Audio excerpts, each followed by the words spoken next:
이런 여론조사의 내용을 말하고 싶거나 믿는 것은 아닙니다.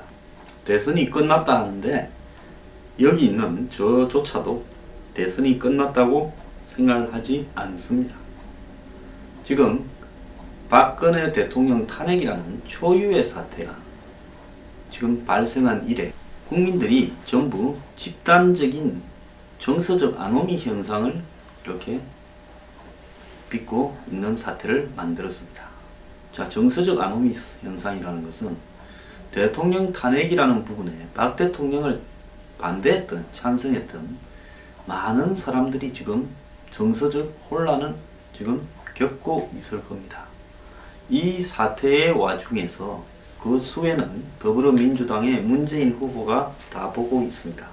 일단 별로 믿지는 않지만 여론조사의 추이는 중요하다고 보고 있는데요. 2월 28일부터 3월 2일까지 여론조사 결과가 나왔는데요. 문재인 34, 안희정 15, 안철수 9, 황교안 8, 이재명 8, 그리고 유승민 1% 이렇게 나왔습니다. 나머지 보수 후보들은 잡히지도 않았습니다.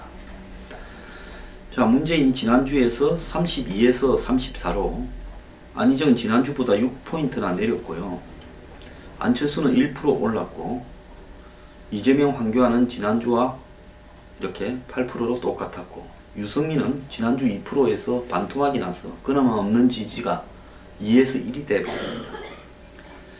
자, 그런데 이 지금 민주당 진영 안에서 문재인 지지가 대폭 늘었어요.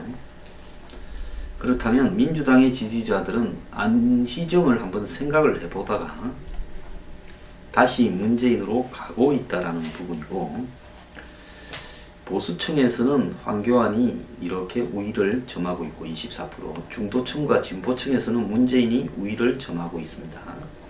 더불어민주당은 44%, 자유한국당은 12%, 국민의당은 9%, 바른정당은 5%입니다. 이 조사는 갤럽의 여론조사입니다. 보통 기자들이나 이 정치 전문가들은 갤럽의 조사가 다른 조사들보다는 조금 더 정확하다 이렇게 이야기를 하고 있습니다. 황대행이 특검 수사기간 연장을 불승인한 것은 62%가 잘못됐고 25%는 잘했다 이야기했고, 박 대통령의 탄핵에 대해서는 77%가 찬성하고 18%가 반대 의사를 밝혔다라고 이야기했다고 합니다. 자, 지금 이 상황을 볼 때 안희정은 추격에서 한풀 꺾였다고 보고 있습니다. 지난번에 이재명이 20%에 다가가니까 당시 이재명의 욕설 이 파일이, 음성 파일이 카카오톡이니 뭐니 일제히 돌면서 한 이틀 만에 이재명을 추락시켰고요. 이번에는 안희정의 대연정 발언이나 선의 발언이 문재인 지지자들에게 집중 공격을 받으면서 안희정이 꺾이기 시작을 했습니다. 지난 2012년 대선 때 안철수 의원의 이 단일화를 앞둔 문재인과의 어떤 마지막 경합에서 막판에 문재인 지지자들이 안철수를 추락시키는 모습을 제가 봤는데요. 그런 모습을 보면서 지금 야권의 대선 후보는 문재인이 100%다. 더불어민주당의 후보는 문재인이 100%다. 그리고 자기 스스로 당선될 수 있다면 정의당과 연정도 안 할 거라고 봅니다. 이번에는. 그럼 나와서 뭐 2, 3% 받든지 말든지 해라. 우리는 그냥 끝까지 간다. 마치 2007년도에 대선 때처럼 그렇게 되겠죠. 당시 이명박 후보는 이해창 후보와의 단일화나 이런 걸 생각도 안 했습니다. 어차피 저쪽이 지리멸렬에 있는데 내가 이길 바에야 나중에 떼줄 일 안 하겠다. 나눠 먹을 일 없다. 그럼 안희정은 연정이나 이런 부분을 지금 100% 오픈 프라이머리 완전 국민 경선에서 선거인단으로 들어올 중도나 보수 쪽의 인물들을 생각해서 이야기했는가 모르지만은 그것이 지금 이 문재인 후보를 싫어하는 보수 중도 세력들이 기대하는 반문재인 연합의 형태가 아니라 그냥 자신의 선의, 즉 뜻에 의해서 나중에 장관 자리 몇 개를 내주겠다라는 부분을 가지고 오른쪽에 우클릭 해서 오른쪽에 있는 성향을 가진 사람의 표를 끌어당기기에는 지나치게 부족했다. 또 이 미르나 K스포츠 재단을 선의로 해석한 부분은 사실상 말실수에 가까운 측면도 있다. 이렇게 보여집니다. 그래서 안희정의 변수도 이제는 사라져 간다는 것이 제 생각이고요. 무엇보다도 야권의 더불어민주당의 대선 후보들 중에 문재인을 제외한 나머지 후보들이 문재인을 겨냥해서 논쟁을 벌이려고 하지 않고 그냥 무난하게 끌려가서 혹시라도 이기면 다행이고 지면 뭐 2인자 지위라도 누리겠다라는 이런 어떤 속성이 너무 강하다는 거죠. 솔직히 비슷해요. 문재인이나 안희정이나 범친노고 그 둘에 무슨 차별성이 있는지 사실 이번 선거 과정에서 보여주지 못하고 있고, 이재명도 강경하기로 말하면 문재인만큼 강경합니다. 그리고 최성 후보도 있지만은 고양시장, 이분은 지금 자신의 존재감을 보여주지 못하고 있습니다. 그러니까 결국은 지사 한 명과 시장 두 명이 다 직업이 있어요. 후보들이. 직업이 없는 백수 같으면 죽기 아니면 살기로 한번 붙을지 모르겠는데 지금 따뜻한 직업이 있고 그 직업에 사표도 안 내고 있습니다. 충남지사나 성남시장이나 고양시장을 사표를 내지 않고 가고 있습니다. 이건 뭐냐? 내가 이 선거에서 내 스스로 이길 가능성이 별로 없다라는 걸 알고 있는 거예요. 그래서 더불어민주당 후보는 문재인 확정입니다. 그러면 대선 남은 것은 어떻게 되느냐? 지금 안철수 의원이 최근에 집요하게 우클릭을 하다 보니까 그래도 중도 표수 표들을 조금은 모으면서 미세하게나마 9%까지는 갔는데요. 솔직히 독자적으로 국민의당의 후보는 될 거라고 봅니다만은 대선에서는 문재인을 이기기는 불가능하다. 최종 본선에 가면 10%대 중후반 득표가 최대치일 거라고 보입니다. 자, 이대로 가면 그러면 사자 대결이냐? 정의당에서 심상정이 나와서 완주하면 기껏 3% 아니면 4% 득표를 하게 될 겁니다. 자, 그리고 안철수가 10%대 중후반, 그리고 보수 진영에서는 결국 자유한국당과 바른정당의 후보가 하나가 될 거다. 그러면 어떻게 하나가 되느냐? 바른정당에는 지금 유승민 하나만 1%입니다. 다른 조사에는 뭐 3%대 나오지만 전반적으로 반기문 불출마 이후에 조금 올라가던 지지율이 다시 후퇴를 많이 했습니다. 그러면 바른정당은 지금 유승민, 양경필로 경선해서 뭐가 되겠느냐? 안 될 겁니다. 바른정당은 후보를 밖에서 영입하든 뭔 조치를 취해야 될 거라고 보고요. 자유한국당은 나머지 후보들 의미가 없어졌습니다. 죽어라고 서울시청 앞 광장에서 이인재, 김문수가 목소리를 터져라 외쳐도 그들에게 지지율은 0. 몇 %대 1% 초반 잡히다가 사라지고 반복하고 있습니다.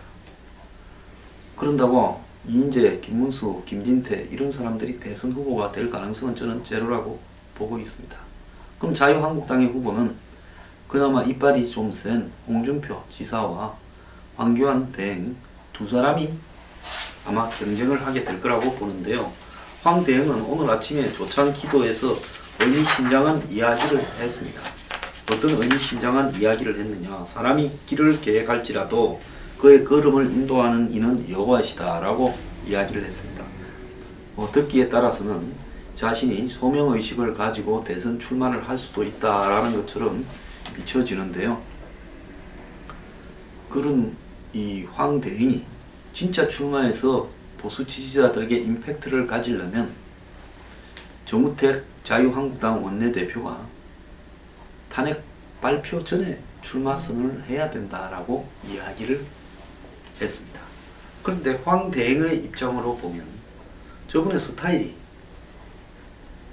순종적인 측면, 그리고 배신을 못하는 어떤 관계, 이런 데 집착하는 스타일로 보여집니다. 저분도 성질은 좀 있었던 것 같아요. 박근혜 대통령이 김병준을 내정자로 발표하니까 중간에 그만둘라 하고 그러면서 내정자가 국회 통과되기도 전에 이임식을 준비했다가 취소한 걸 보면 욱하는 성격은 있는 분인데요. 저분이 이번에 이 특검 연장에 대해서도 결국은 거부한 것처럼 박 대통령 탄핵 인용 발표가 되기 전에 과연 저분이 사표를 던지고 내가 나오겠다 하는 모습을 보일 수 있을 것인가에 대해서 저는 개인적으로 지금까지의 황 대행의 태도라면 좀 어려울 거다라고 보고 있습니다. 왜? 박 대통령이 눈꽃만큼의 희망도 사라지고 나야 그 다음에 저라도 좀 하겠다라는 이야기를 할 수 있지. 박 대통령의 탄핵 여부의 결과가 발표가 안 났는데 내가 하겠다고 출마 선언을 하기는 어려울 거다라고 봅니다. 박 대통령과 황 대행의 역학관계를 보면요. 이 부분이 황 대행의 한계를 사실상 보여주는 측면일 수도 있습니다. 사실 황 대행은 대선을 하고 싶다면 박근혜 대통령의 여부하고는 관계없이 본인이 일정한 시점에 출마 선언을 하고 그리고 치고 나가야 됩니다. 자, 홍준표 지사가요, 지금 이번에 갤럽 조사에서는 약간 미세하게 0.1% 후퇴를 했는데요.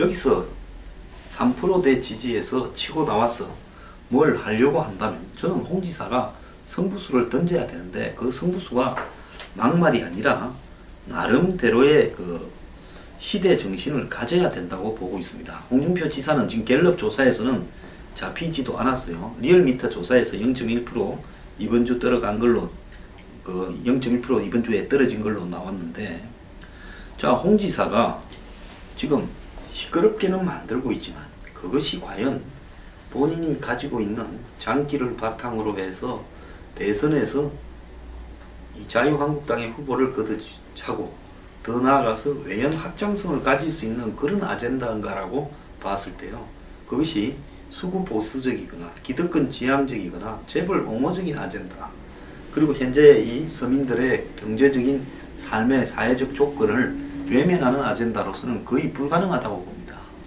황 대행도 이 문제에서는 마찬가지일 거라고 봐요. 황 대행이나 홍 지사가 이번 대선에서 의미를 가지려면 저는 이분들이 잘 되었으면 합니다. 저도 이번 대선에서 보수가 승리했으면 생각하는 사람 중에 한 명이에요.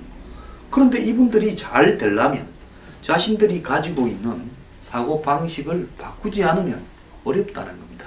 지금 이대로 둘 중에 한 명이 후보가 된들 제가 봤을 때 최대치가 20% 초반대 득표일 거다. 사자 대결이면요. 자, 한번 보십시오. 안철수가 17, 8% 받는다 칩시다. 그랬을 때 범보수 후보로 받는 사람이 득표가 제가 볼 때 25% 안팎일 거라고 봅니다. 그러면 둘이 합치면 얼마입니까? 40한 3% 안팎. 그 다음에 정의당의 심상정이 3, 4%. 그래서 한 47, 8, 9% 될 거고 아마 당선되는 문재인은 51, 2% 될지 모르는 식으로 끝날 거라는 겁니다. 독주에 비해서는 형편없는 득표율이 될 거라고 저는 보고 있습니다.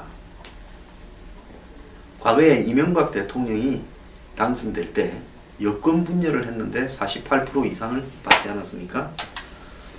자, 이렇게 지리멸렬했으면 한 6대4나 7대3 이래 나와야 되는데 그런 결과가 나오기는커녕 과반수에 겨우 미달하거나 조금 앞서면서 당선이 될 거라고 보고 있는데요.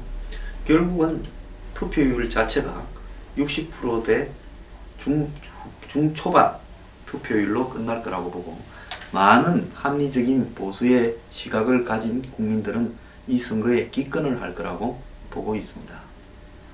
자, 그렇다면 이 두 사람이요, 생각을 고쳐서 현재 이 시대가 장기 저성장, 그리고 양극화, 고실업, 그리고 주거난, 그리고 더 나아가서 이 서민들의 생계가 어려워지고 비정규직이나 자영업자들이 망해갈 수밖에 없는 이런 상황이다. 그러면서 소비가 긴축되고 투자가 위축되고 부동산 폭락의 위기가 만연하고 더 나아가서 가계부채나 기업부채가 터져나갈 수 있는 이런 상황이 될 수 있다라는 속에서 또 중국과 미국으로부터 통상 압력들이 정치적으로 외교적으로 가속화될 거다. 그 속에서 경제가 역사상 최악의 위기일 거다라는 부분을 본다면 저는 지금 본인들이 지금까지 가져왔던 보수적 시각으로 접근해서는 이번 대선을 이기기가 불가능하다는 겁니다. 그래서 중요한 것은 이기려고 하면 어떤 형태로든 안철수의 자리를 대체할 수 있는 사람을 보수 진영에서 한 명 더 내어서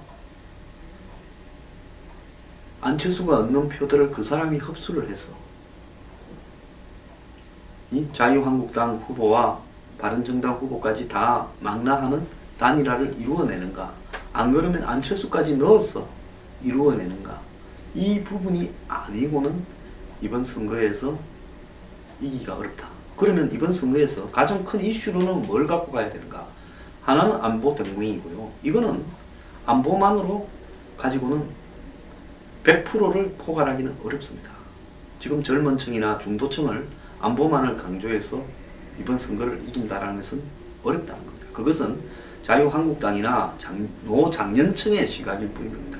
여기에 과감하게 지금 상법 개정도 반대하고 있는 문재인을 누를 만큼의 이 상법 개정이라는 건요, 기업의 지배와 감사에 대한 일종의 못하게 하겠다는 그런 어떤 이 대기업의 재벌들의 반영하는 의도가 들어 있습니다. 이 상법 개정까지도 과감하게 통과시킬 수 있는, 경제를 개혁할 수 있는 과감성을 가진 그런 아젠다를 가지고 판을 흔들어야 된다는 겁니다. 그래서 안보와 경제개혁, 이 두 가지로 판을 흔들고, 그리고 이 반대쪽 반문연대의 핵심은 어쩔 수 없습니다. 개헌과 그리고 임기 단축, 연정을 제한할 수밖에 없다는 겁니다.